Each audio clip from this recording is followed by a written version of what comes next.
Preamble. A preamble is an introduction to a document that describes the document purpose.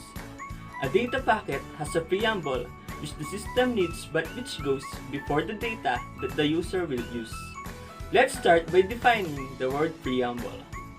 It comes from Latin word preambulus, means walking before or going before.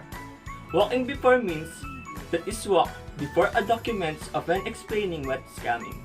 So it's like an introduction to an important document.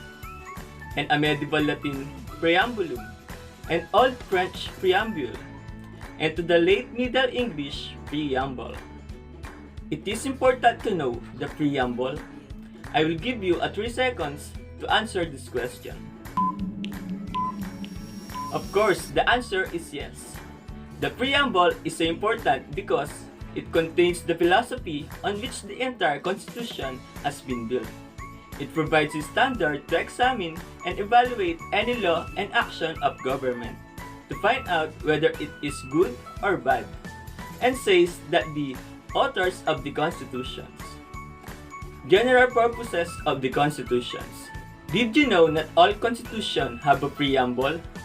A constitution can exist without a preamble. A preamble is not a requirement in making a constitution. A constitution can exist without a preamble. In fact, there is some country who made a constitution without preamble. However, that majority of the constitution in the world contained a preamble.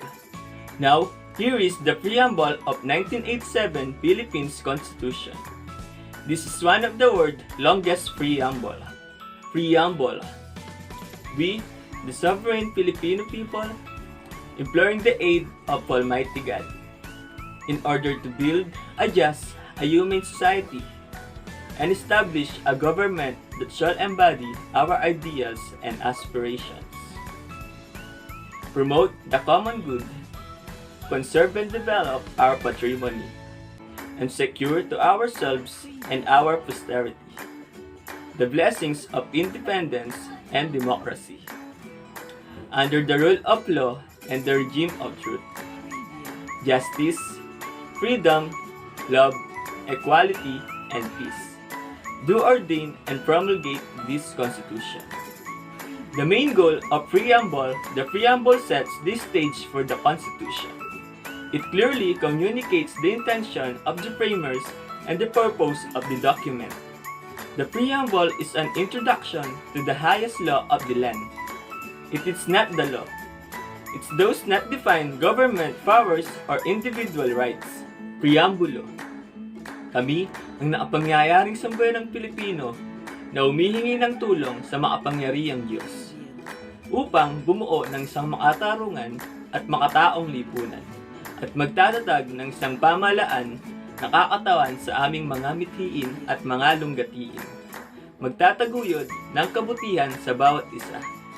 Mangangalaga at magpapaunlad ng aming kamanahan, at titiyak para sa aming sarili at angkanang susunod ng mga biyaya ng kalayaan at demokrasya sa ilalim ng pananaig ng batas at pamahalaang puspos ng katotohanan, katarungan, kalayaan, pag-ibig, pagkakapantay-pantay at kapayapaan ay naglalagda at naghahayag ng konstitusyong ito.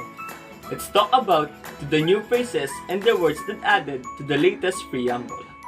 First, aspirations, to signify the dreams of Filipinos. Independence. The preamble boldly states the self-evident rights of every individual as life, liberty, and the pursuit of happiness. This phrase is slightly different. Rule of law.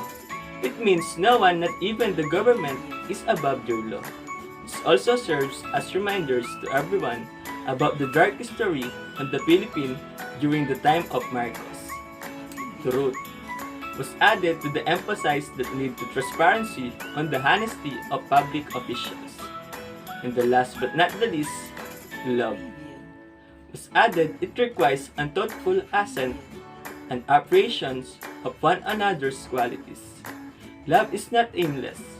It must be guided by truth.